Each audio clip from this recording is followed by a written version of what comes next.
Hello, everyone, and welcome to the Brewed podcast.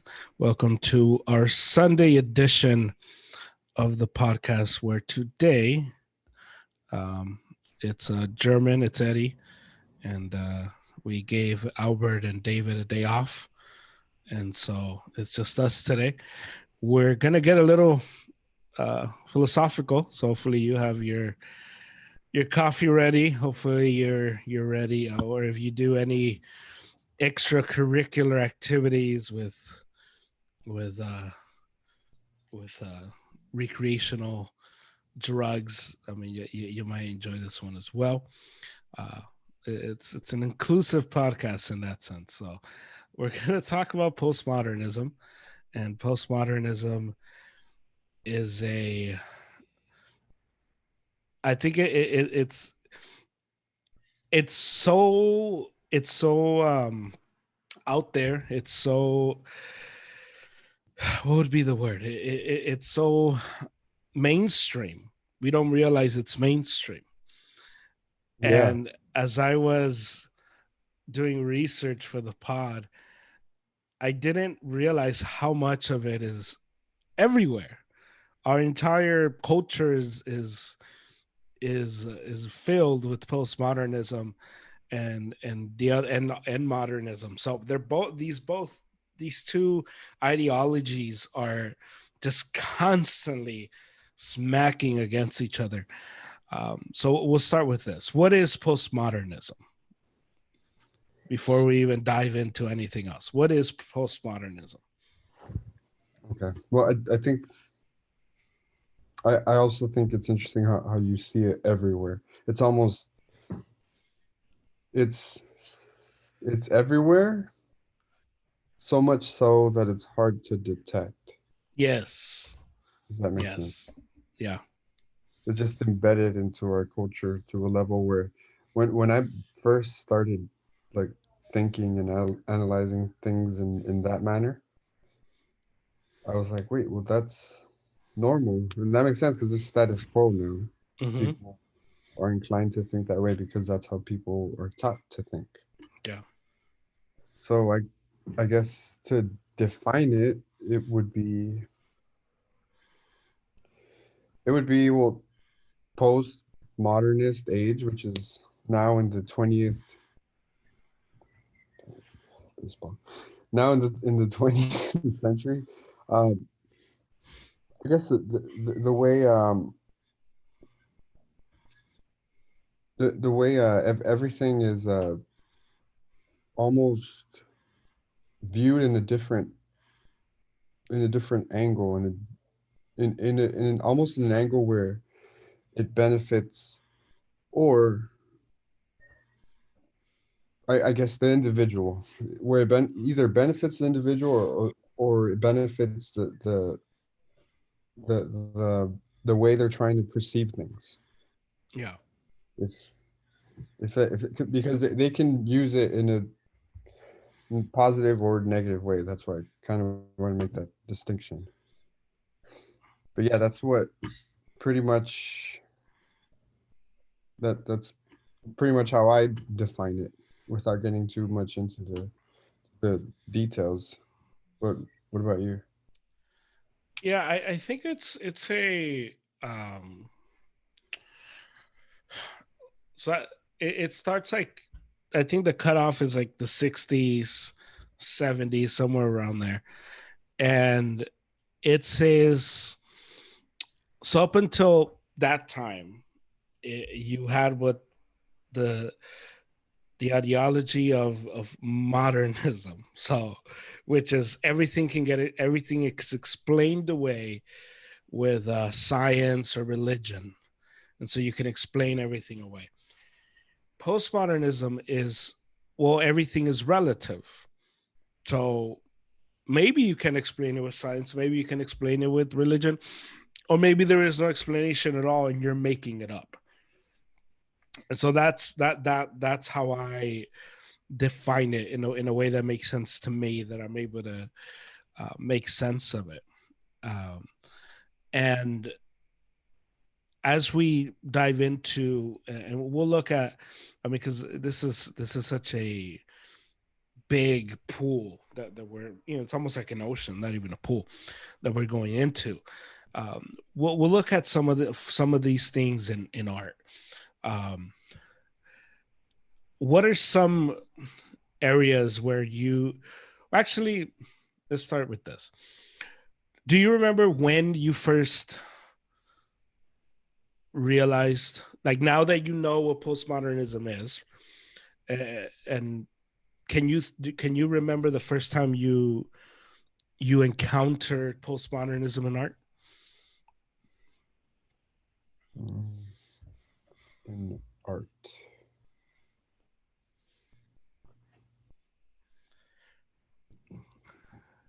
I guess I would I'm probably people are probably gonna get upset with this, but in terms of music, Mm-hmm. I think you can find it in a variety of genres, but I'll pick on my favorite or the one I probably listen to the most Mm-hmm. genre in music is we'll go with rock. When I would listen to bands that, for example, weren't that objectively, I know this is a weird thing to say, but like musically, this is coming from a musically inclined ear, Mm-hmm. um, that they weren't as talented as other bands, where they're sure it's music, but they were trying to almost protest with music, Yeah. where where it's like it's almost like it doesn't matter if it's good as long as you put out that message. As long as and it's also coming from the perspective of the band mates and whoever writes a song or whatever's hot at that time. So Mm. Yeah. so I know there's examples of that in rock. I know in some rap as well. So I guess it was interesting when you asked me that. I'm like, wait, art. The only thing I can think about is music. So I would, if I would pick on anyone, it would probably be like the punk scene. Yeah. What about you? For me, so there's two. For me, it's it's Eminem. So I'm going with my favorite genre. So it's Eminem because he would say these outlandish things, and he would say ridiculous things, and his response was always, "Well, it doesn't mean anything," and I just say it to piss you off. So it doesn't mean, but it doesn't mean anything. I'm not like, you kind of didn't know whether he believed what he said or not, but he said it in such a way that you kind of believed it. And so that's one, because it became, what you say is not what you mean, and what you mean is not what you say, Right. and you can't just explain it away because it's his music and it can mean something to you, but it doesn't mean it means that to Mm. anybody else. The second one, seeing, so I used to watch periodically when I had cable. I used to watch South Park, and then when I would stay up late, I think it used to come on Channel 9 in here in LA on regular TV, 11, right? like at 11 or something like Yeah. that. Yeah, and I remember years later, uh, way later, when there was what the creators of South Park did an interview, and they were asking them about all the things they talk about, and their response was very similar to Eminem's.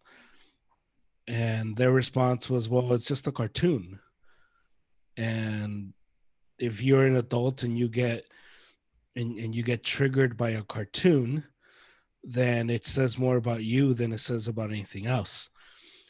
And I thought it was interesting because if you watch South Park or any of these, um, cartoons like The Simpsons and Family Guy, stuff like that, there's a message, but according to the creators of these cartoons or of these shows, there is no message. The message is nothing, and you make of it what you want. And so those two examples in art are the ones that I can think of much later, that I knew when I knew what postmodernism was. I was like, man, that was I was 8 years old. I was 6, 7, 8 years old when all this stuff was coming out, and it was right here. It was right in our face. But we didn't know what it was. It was kind of labeled as rebellion. They're the rebels, and it's kind of the punk scene that you're referring to, where that was viewed not so much as music, but as rebels, and the people that liked it were part of the scene, because they had a voice, but according to the band, they are not a voice, but they are a voice.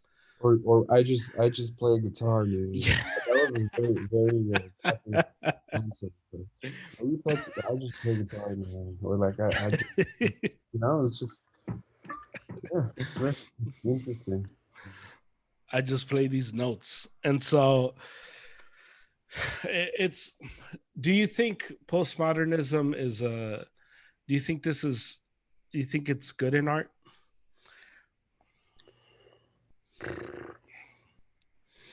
I think it can be to a degree, Mm-hmm.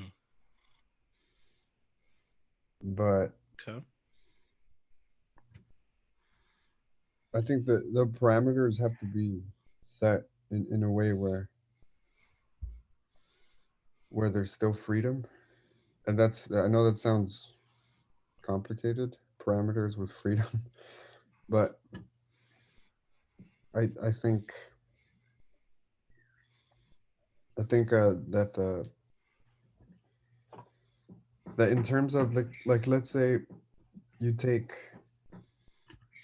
two guitarists that play the same solo, same notes, same everything, Yeah. and you tell me that one of them is better. Now, the only other thing that I can think of is maybe he played it in a way where he emotes more emotion, right? Yeah. Yeah. Yeah. Yeah. So so that's what I mean by very limited parameters, and still within that there's still freedom, because I think that also matters. Emotion in music matters. Uh, or the way you present something, like let's say a series, like you can have like the same plot, same idea, but the way you present it can be different. And I think that's where I think it can be a good thing. Does that make sense? Yeah. Yeah. No, it makes sense. Yeah, because I think it's what you get now in sports, where everything is connected to or compared to the very best. Yeah. And you can't have now a sense of who's better truthfully, because it's so emotional driven. And I think when we talk about music or a movie or whatever, it's really hard to kind of separate the two when it comes to that kind of stuff in terms of what is better, because it is relative. What's good to you may not be good to me, and vice versa. I think postmodernism in art is, what I do think is good is the is the freedom to decide on what you like. I do like that. Mhm. What I don't like is that a lot of the creators are take it as a liberty to not to say anything they want. And I think that's where my problem with postmodernism and anything comes Yeah. in, because if you want to make music that says this, or if you want to make a show or whatever, draw a painting that has this message, you can then turn around and say, well, it doesn't mean anything, because Right. it does mean something. Yeah. And what you say means a lot. And so I think it's one of those things that I don't like, the accountability that's removed from postmodernism. On the other side, though, I don't like how much is how much is done in, like, how much the modernists do hide, like, all the stuff that's done in the name of God. God told me to do this, and both of us who grew up in the church, I think we've both seen our fair share of people who excuse themselves in the name of God, and just like, dude, you're a jerk, though. You suck. And Mhm. I mean, you go ahead and blame God, but you are a terrible person. And I think, and so I have I just have a problem with the lack of, on both ends, with the lack of accountability. On one end, where you use God or science or the Bible to defend yourself, and on the other end, to say, well, that's how they took it, so I don't know, whatever they want, I don't care. And I think the owner, the creator, has to be held accountable for what you created, or at least tell us what you meant by that, so that if a group is doing something different with it, at least we know the intention, the purpose of that wasn't what it produced. Yeah. And so that's my only problem that I think I have with Yeah. postmodernism and modernism. I think it also like, well, speaking of the absolving of responsibility in general, I think that's an issue, and that's why postmodernism leans towards nihilism, Mhm. because anything goes. Yeah. Whatever you feel that day goes, and that bleeds out through a bunch of things. That you can even take the, uh, let's say I guess the different genders that people have now. Not to discount that people do have issues that you can, we can talk about maybe later, but about gender dysphoria or stuff like that. That stuff does happen. Hmm. Um, but there's also this movement where the the the movement of gender fluidity, where it's like on Monday I feel very manly and on Friday I feel like a girl. It's like that stuff only exists in a postmodern culture, Yeah. because objective reality means nothing. And that's where that's what I mean by it leans too close to nihilism. Yeah. Now, also there's been there's been a lot of stuff done in the name of modernism too, that's not been great. And yeah, I do agree with you, especially in the whole religious aspect. Um, but then that what's interesting to me is that it's almost like a postmodernist approach through modernism, if that makes sense. Like the expansion to the, like, we'll take the example of the expansion to the west, Yeah. where in the name of the Lord, if you do not convert, I will kill you, or these lands were made for me. Like, first off, that's not objective. Like, who told you that? And like, if you're gonna do something, and at least be real about it. Just Yeah. say, "Hey, we're gonna go fight these people for the land, take their land." There, there's nothing. There's no like divine intervention. I mean, what's gonna happen is gonna happen. Right. So I think that that's interesting too. That even within the whole expansion to the west, which was a few hundred years ago, like you could even see little hints of the postmodernism Yeah. slowly creeping in. Yeah, I think it's always been a in the minds of people, because I think part of the way the build of the societies of the world is there's a minority that is skeptical of everything, that doesn't believe these things,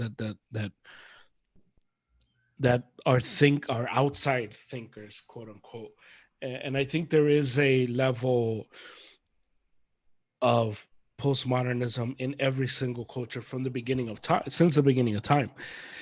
And I think when we look at how far it's where it's going, where we're now approaching a world where truth doesn't exist, at least not the way we think of it, because everyone's creating their own truth. So we're living day by day in somebody, and depending on who you're coming in contact with, you're coming in contact with so many truths about the world, about people, about everything.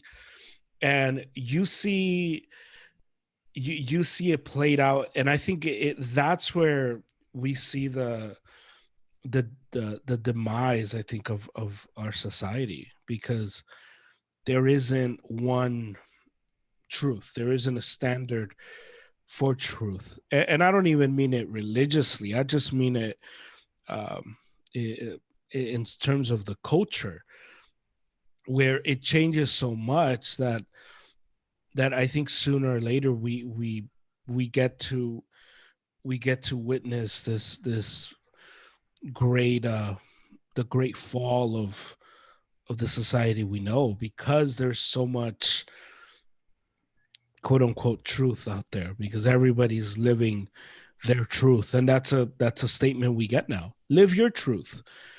And these people will go on to make their music and make their art, and in the art is one of the ways that I think postmodernism and anything is spread. If you want to spread something fast and easy, you spread it through art, because it's the thing that's the easiest to consume besides food. But obviously you can't spread postmodernism through food. But Or he just sprinkles some postmodernism seasoning all over everything. But it has to be done through art, and I think that's we are heading, and we're in a place of great danger, I presume, because of where we are at, because of what you mentioned about, on Monday I feel this way, but on Friday I feel this other way. And this is I think this leads to so much instability as a society, because nobody's ever able to question. What postmodernism, in my opinion, removes is the ability of public discourse to discuss these ideas, to talk about these ideas, and to be swayed. It's rare now to see somebody who used to think like this and now they think like this. Nobody gets swayed anymore. And I think that's such a healthy part of society, when you're able to sway people one way or another, because they are able to see the error in their ways, or they're able to see how another way is better. Maybe they're not wrong, but another way is more effective. And yeah, we don't get that now. Everyone is just stuck in their own truth, and I think it's so unhealthy. yeah, we get that a lot in education too. I think I think I talked to you, or just mentioned briefly to you how they're saying how science is now racist, or not just science, actually STEM. So there's people that are protesting against STEM. They're saying that STEM is just another way of the white patriarchy just taking over the education systems, Yikes. failing to realize that there are many aspects of, let's say, we can take. I'll give a brief example. Like the number system we use is Arabic. Go figure. Mm-hmm. So before, whatever was more efficient, that's what they would go with. Because Yeah. I mean, I don't know if you guys have ever tried to write in Roman numerals or maybe add and subtract in Roman numerals. Not a fun time. So so they went with Arabic numerals. Now now when you start attacking educational institutions like that in that manner, that's when it also gets tricky because in terms of truth, then what is truth? And if you don't know what truth is, how can you advance? How can society advance in any way? Because to someone, a mistake can be a triumph. Now, how how that works, I don't understand. But yeah, I mean, it just shines a light on people's individual perspective and what they think is better and not what is actually better. But within this, I think it's also important to say like the example that I gave with the feeling. Let's say playing the same notes, but feeling them in a different manner. Mm-hmm. The reason why that's important is because that can open creativity in a different manner. So you can take a different approach to certain things where that is important in science as well. If you don't think outside of the box, then you won't get the new and great discoveries. So within that, I still have to say that people have to view things in a different manner.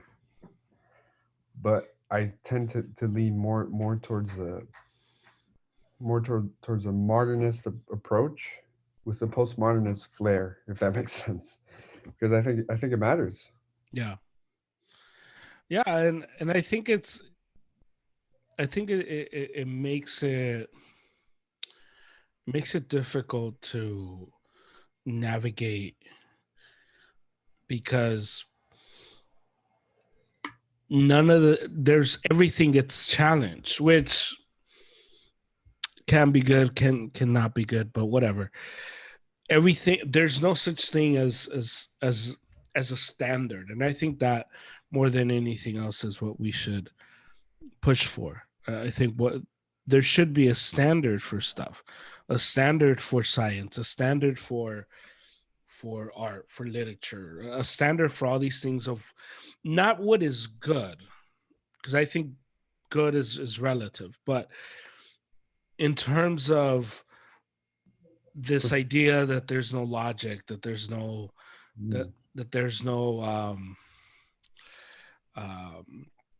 like there's no human behavior, and human behavior is not a thing, and that kind of stuff is so ridiculous to think that, well, if you consume X art, you're not going to be changed by anything, and I think it human human studies totally debunks that. We do react differently to different art. Is this the way we are? Is this the way we are wired? We react to art emotionally, then we react physically, if there is even a reaction to it physically. But I think this idea that there isn't any of that, that's where I think it gets very tricky, because we begin to push away the thing that is that holds a lot of our society together, and that's the standard of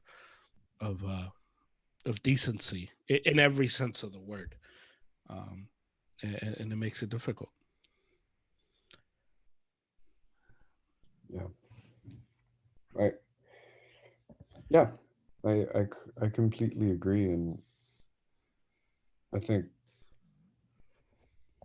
I think you see this a lot in the study of history, um, where people will say America is what it is because of slavery, and that idea is just such an absolute. Just America is one of the greatest countries, if not the greatest country, because it's built on the back of slaves and Native Americans. Is usually, I think, what most people say. That's a consensus. Mm-hmm. Where it just it leaves out so much of American history. It leaves out why they left England. It leaves out who came from England. It leaves out the aspect of morality and how that took that's embedded into American culture, whether you agree or not. It's in it. Um, so I think it's just it's a disservice to the study of history when you just view things through a lens not only from the future but also from a personal perspective, not taking into account what the status quo is, not not taking into account what's happening at that time, who's fighting the war against you, what are these kingdoms doing. Like it's just an absolute it's absolute perspective, and it just discounts the details, Yeah, which I think details matter. And I don't know when they stopped mattering, but that's how it feels right now. yeah. Well, I mean, they don't matter if I can reject your history, and I think that's where this gets very tricky, because you're able to then reject whatever doesn't fit your belief, and whatever isn't accurate to you, and how you feel about whatever.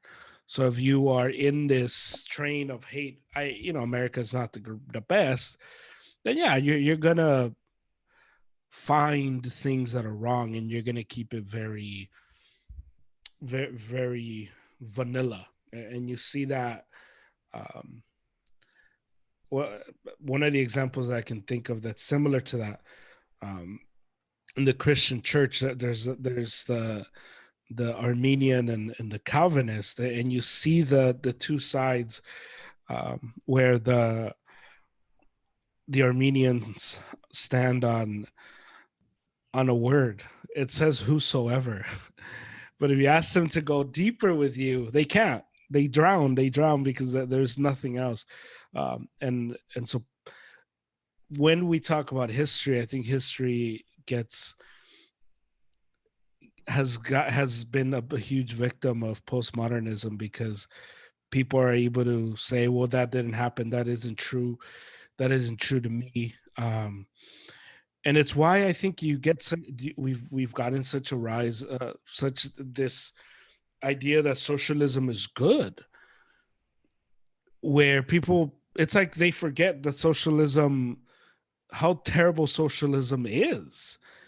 And when we talk about the countries that are socialist or were socialist at one point, they want to take away from it's almost like they want the success of Nazi Germany without the history of Nazi Germany.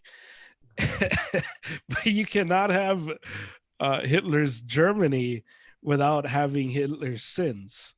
You can't. You cannot just say I want Hitler's economy, Hitler's army, Hitler's um, education, where he rose Germany back up.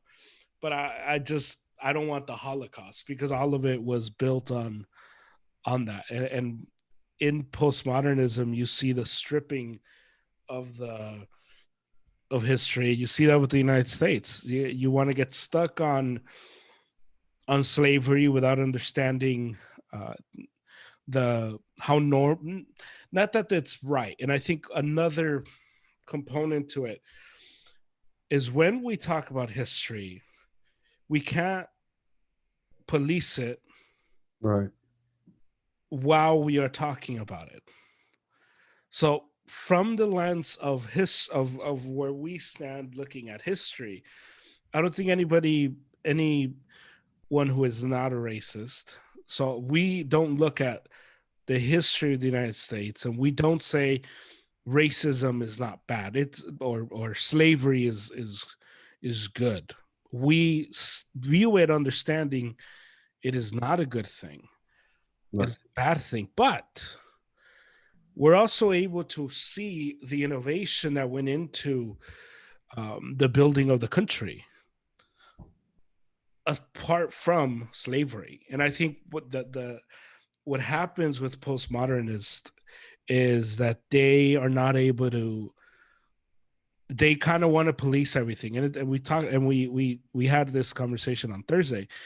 um, they want to police all things. They want to talk about the past and then reprimand the person in the past that's been dead a long time ago. Yeah. And you can't do that. You can't do that. But these postmodernists uh, want to do that, and that's why you get cancel culture, where they're trying to cancel dudes that have been dead a long time ago, and it just doesn't work. You can't do that. It shouldn't work that way.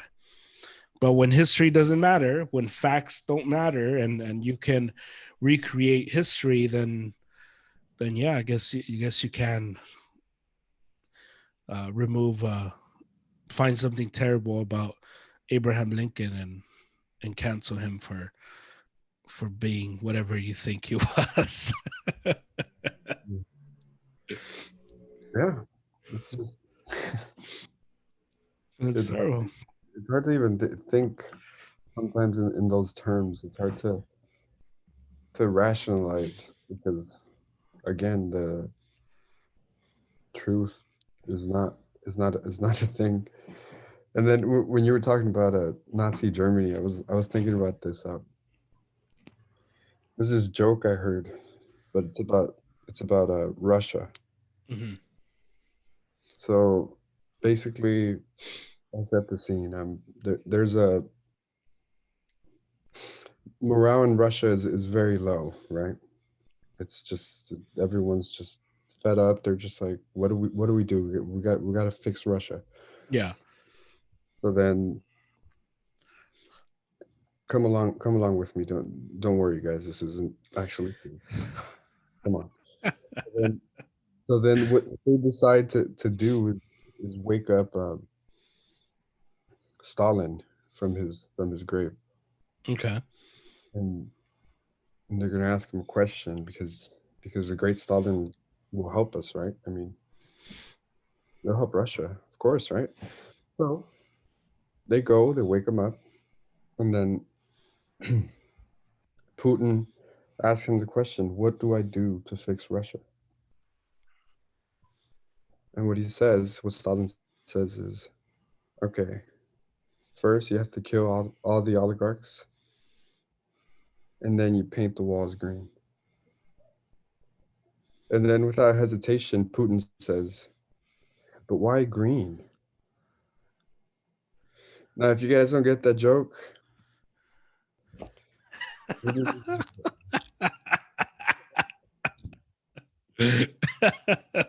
I'll explain it. Okay, the joke is he had no problem with killing, and he was more concerned about the green. Right. So I'm sorry, I had to share. I just thought it was I thought it was a funny joke.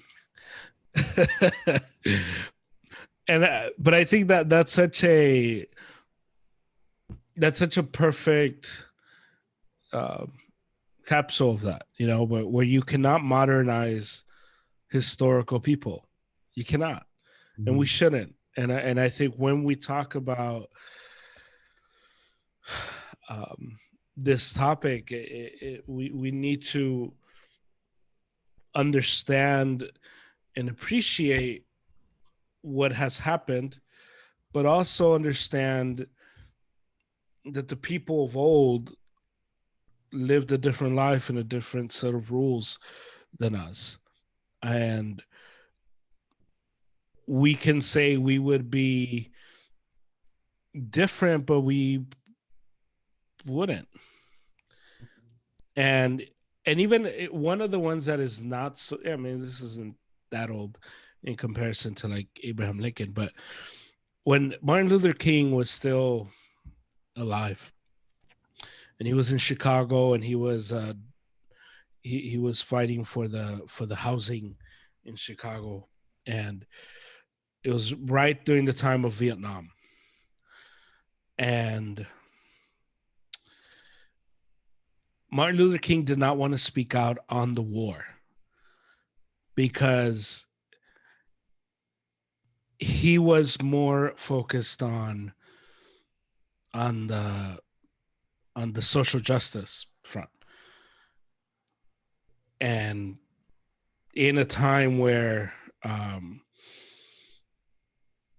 where there was actually real change that needed to happen, and people started to get frustrated with him because he wasn't speaking out. Mhm. And Martin Luther King was basically like, well, I'm not in favor of the war, but I would much rather see us being able to eat at the same restaurant as the white person, basically.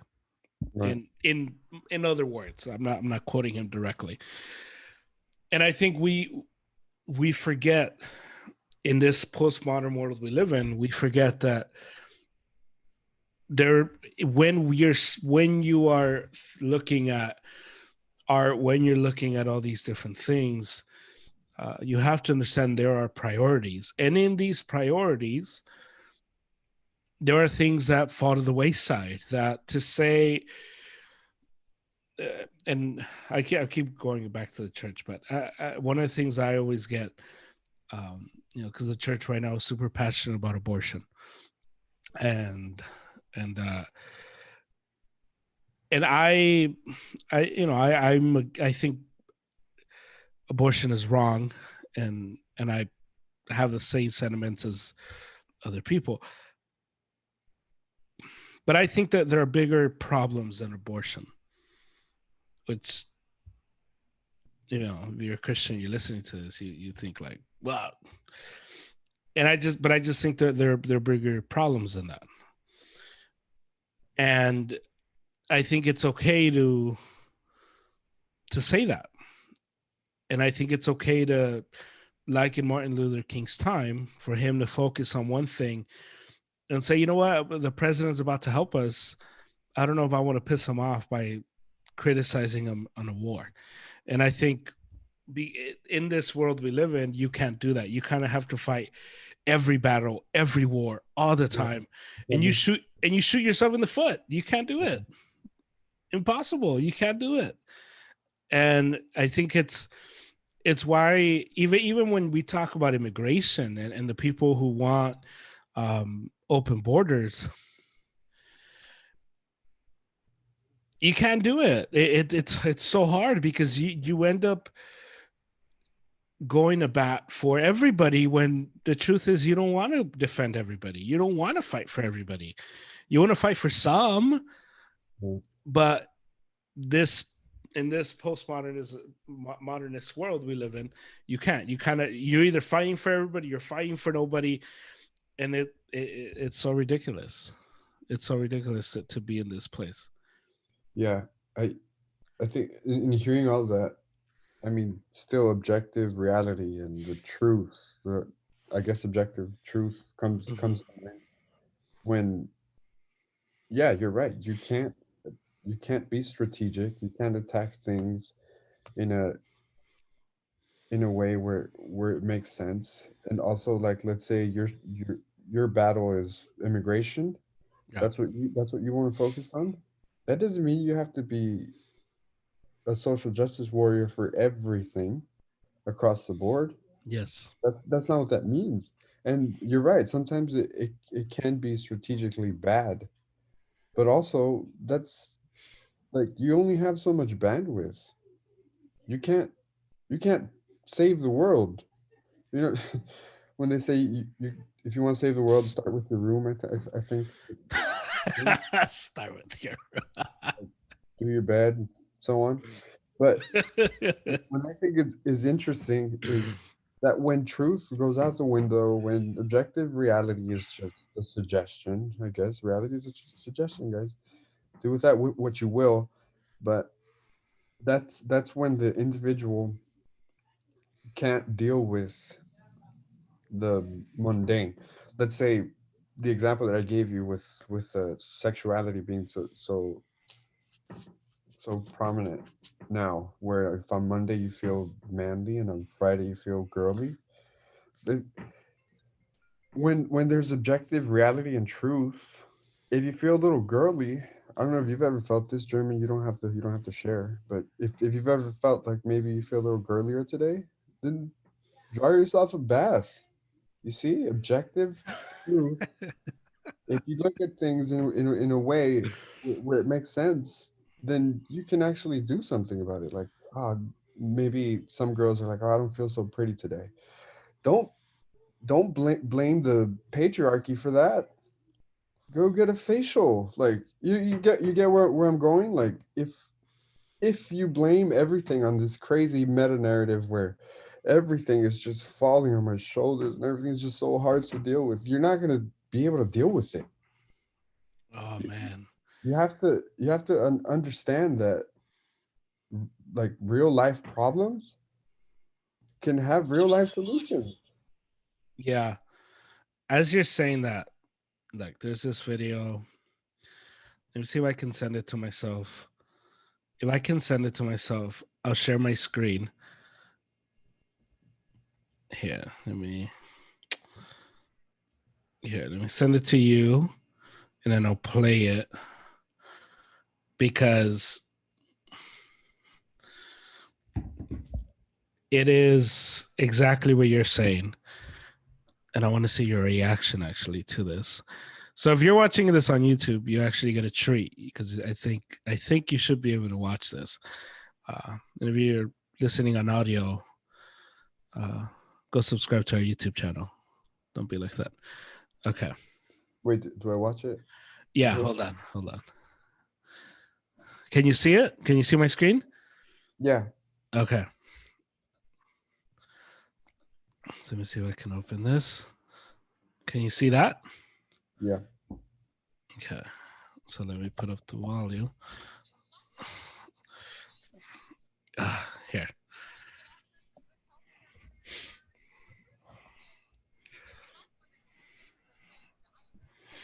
There's no audio. No, there's no audio.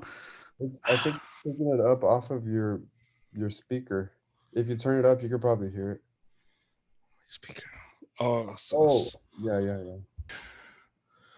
uh, uh, uh. Speaker. Speaker. Okay. Let me know if you can hear it. Can you hear it? Yeah. Even when we're following. Okay, so let me restart it.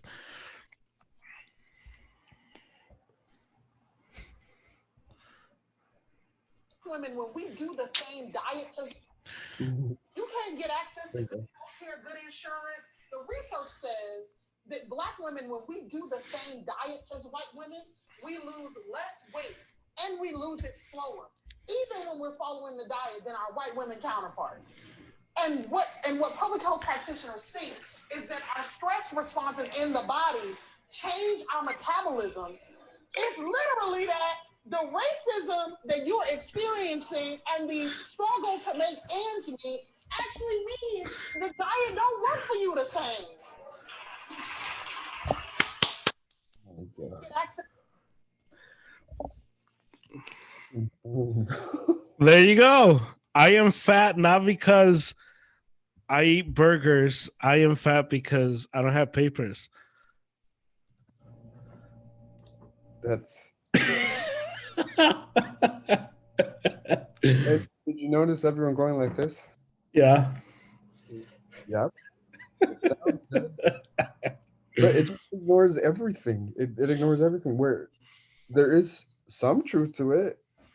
If Yeah. you have more stress, you can develop more.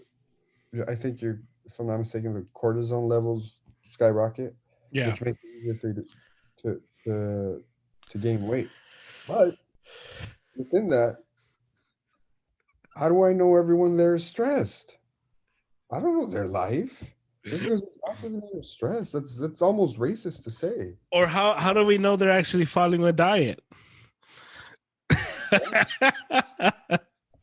I, I I actually, yeah, that's probably what's wrong with me. I believe people when they say that.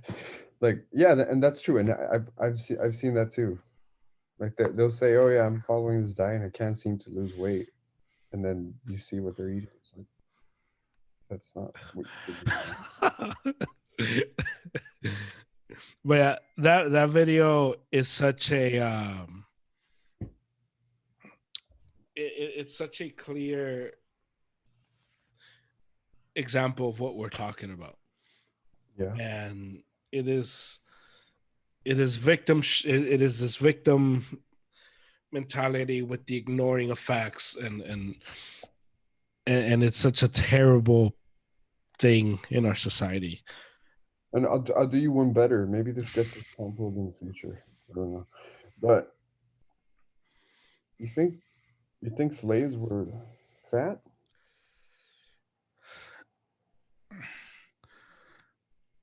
Probably Well, I mean, it. Yeah, probably. I mean, probably not. You would think that they're malnourished, right? right, malnourished, but the point I'm trying to make is you The can ones be, working in the field, you mean? huh? The Well, ones. yeah, Okay, no, then I mean, I'm pretty sure they were super fit. being malnourished, but I'm sure they were super stressed. Right. Let's be real. Like, I mean, I wouldn't want to wish that on anybody. Just slave. I'm sure slavery is just this crazy amount of stress. Oh, right. Yeah, Uh, yeah. But I think it's also though like I've seen I've been stressed before and I've lost weight. mm, So I think this idea that video made me laugh and I was like, this is so crazy. That's ridiculous. Shout out to Renee. Renee shared it with me, but that one was it was so crazy. Uh, and I didn't know I was going to be able to use it on the pod. I thought I was going to, but I wasn't completely sure. But I was going to share with you either way, so it kind of worked out. But so, it's what we've been. It's what postmodernism creates. It creates that with an art where I think there's people that I can't stand the people that want to cancel everything. I don't like the Christians who want to sign a petition to get rid of Netflix. Why don't you cancel Netflix? You know, like if you were that hurt by what the filmmaker did, cancel it. Stop giving them your money. you know what? And Go ahead. no, go ahead. I was done. No, you know what I think is super interesting. Like just hearing us talk, like I'm kind of replaying it in my head. It feels like we're just very interested in the individual approach, Yeah. where some things, like let's say, like global warming, many people say that needs legislative action, Mm-hmm. and that's the sweet spot for the social justice warriors. Like we need to change this, and we need to stop creating these cars that are just gas guzzlers and so on. Yeah. So what I think is super interesting. I think the older I've gotten, I've gotten to a place where it's more like about individual responsibility and about truth truth in every sense of the word, like just analyzing things in a practical manner. Where if you ask me about what's the greatest threat to the world in terms of in terms of being green or however you want to call it, Yeah. I will almost always say planes are the ones who pollute the air the most, but you don't hear people trying to take down airlines. I find that, Well, we got to get to Cancun somehow. yeah, I find that so interesting. It's like, so you guys really, you guys want to shut down all the V8 cars or no trucks because they're gas guzzlers, and that's because you don't have a truck. That's most likely why you're saying that. Or you've never driven one. They're so much fun to drive. Yeah, or yeah, or maybe you drove one and you're not even interested. Yeah. But in that same breath, you fly to Chicago. It's like, Deep dish so, pizza. Hey. right. I haven't been there. We should go. Maybe we'll drive. I don't know. Let's do it. But the thing is, like, there's a lot of people that claim to be something where Yeah. if if there's objective truth and people can analyze you in that manner, you're gonna fall short. And all the things that you say about everyone else, they can say about you. Mm. So Right. Right. what I focus on is more like what can I do to help, not who can I take down. Because if everyone takes that approach, then you will naturally take down the things that are negative or plaguing the like pollution or so on. Yeah. Yeah. And I think the older I get is I focus on the individual, on the person, because I think that there's more, there's a faster way to get things done that way Right. than for me to wait for the government to move and to pass something that will typically always be bad for me because there'll be a lot of incentives by big corporations and which always tend to screw over the people. So uh, I typically like to look inward. So how can we be better? And it goes with anything. I think when we talk about racism, where does racism come from? It doesn't come from the companies. It comes from the home. So Ignorance. yeah, that's where it comes from. I wasn't I wasn't afraid of people of black people because the news told me about them. I was afraid because my family would make comments. That's just the way it's just how it went. And I think it's one of those things that's how you fix that stuff. It starts with people and so in some instances the older we get, I mean, and as the new generations come, there is advancement in that in those things. But I think but in everything else, the ignorance of the home is where I think all of these things stem from. Why do we have so many conspiracy theorists?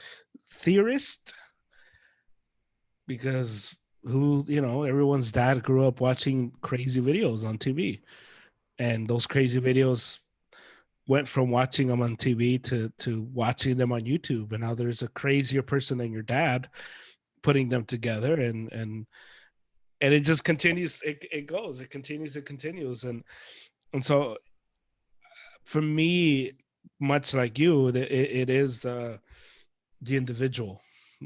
Let's talk to the individual. Let's if there is this giant problem here, let's address it. Let's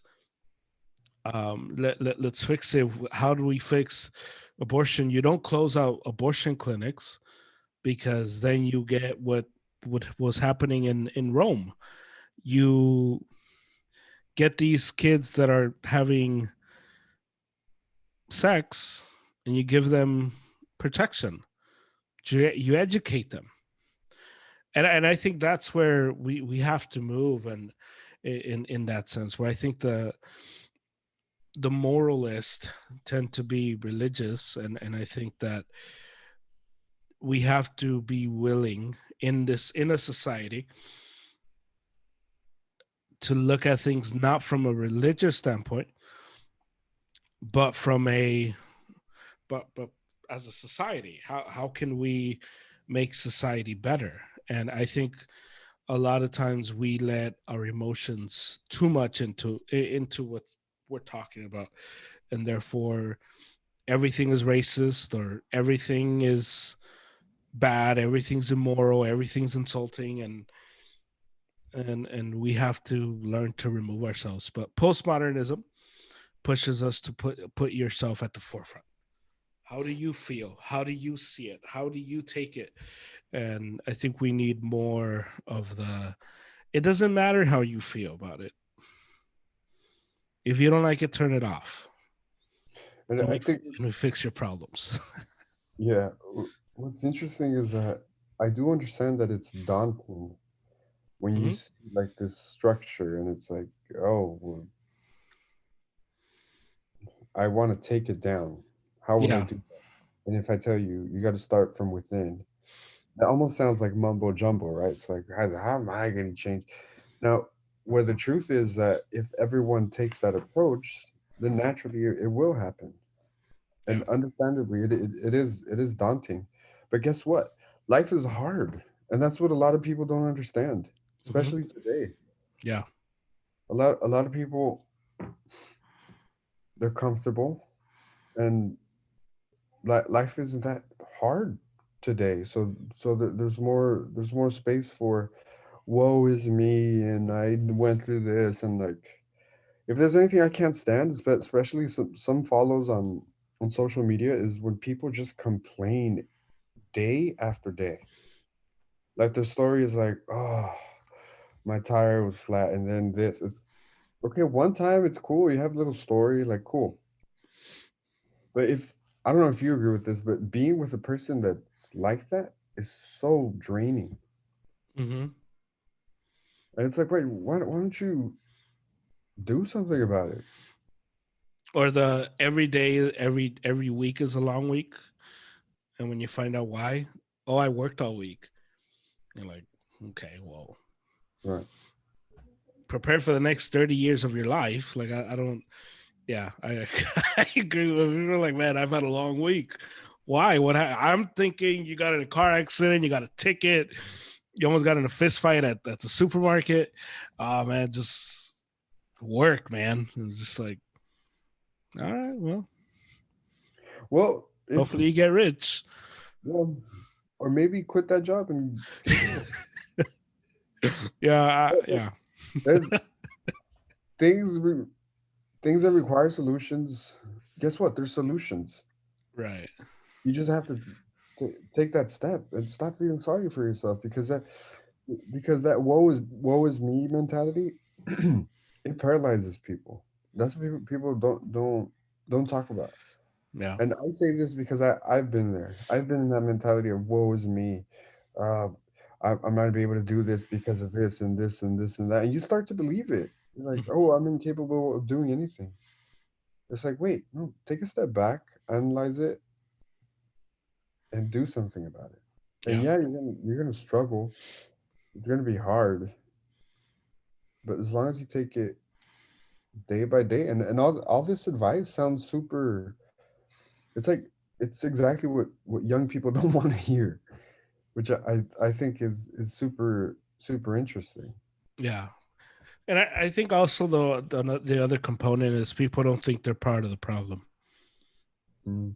I think everybody thinks they're part of the solution. And part of a reality check is actually you may be the one causing all of this. So, I remember when I was younger, there was this kid, and he used to smell, and he just had bad BO. And one time when we realized it was him was because we were in a circle. It was after school, and we did this test of like, you know what, we're gonna kick you. Everyone's gonna have to leave and come back, leave, come back, and we're gonna judge. And when he stepped away, it didn't smell anymore. And We're like, stay over there. yeah, we're just like, yeah, dude. And then he left. Whatever. The next day, he came back, and the teacher talked to us because it was like, oh, you guys are being mean to him. You guys don't want to be his friend. You guys don't want to play with him. Um, whatever. And it was a sob story of we don't want to be his friend because we don't like him. Yeah. And the teacher allowed us to speak, and we're like, no, we have no problem with him. We like him. He just smells. If he showers, we would be okay. And there's a lot of people who smell, and instead of showering, they get upset. Or People hate me. They spray on perfume, mask the odor, and then later on, it's like, oh, you didn't shower, you still stink, bro. You know what I'm saying? Like the bunch of reality, it fits in here too. It's like, oh no, Man. that just smells kind of bad. Here, this will fix it. It reminds me of high school where after PE the guys would smell like ass cheeks, and then they would spread they would put Axe on themselves, so now they smell like ass cheeks and Axe. And it's just like, bro, this not helping. It's not helping. Walk home, dude. What, you gotta walk straight to the shower after that. It's true, dude. Our locker room. Oh. Did you ever have the experience? I don't know if you had the experience. Like whenever I put my clothes in there, it wouldn't matter. Like every time I took it out, it stunk. Yeah. P clothes was you kind of almost had to burn it after the year was over, because you were done. The smell, the stench was never. You were never going to recover from it. You were never going to remove it. But that's I think that's the world we live in, though. That's the world of postmodernism. At least, in a very, we tried to put it in a very nice, neat box. It's such a deep conversation, but I think the gist of it is what we were talking about. Yeah. It'd hopefully be a 2-part series. Maybe we could get more into the details next time. Yeah. There's so much, and we're definitely doing.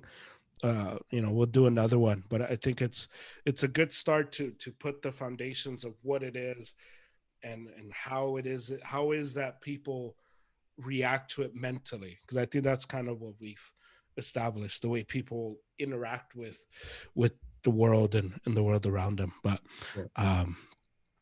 so hopefully you've enjoyed your Easter.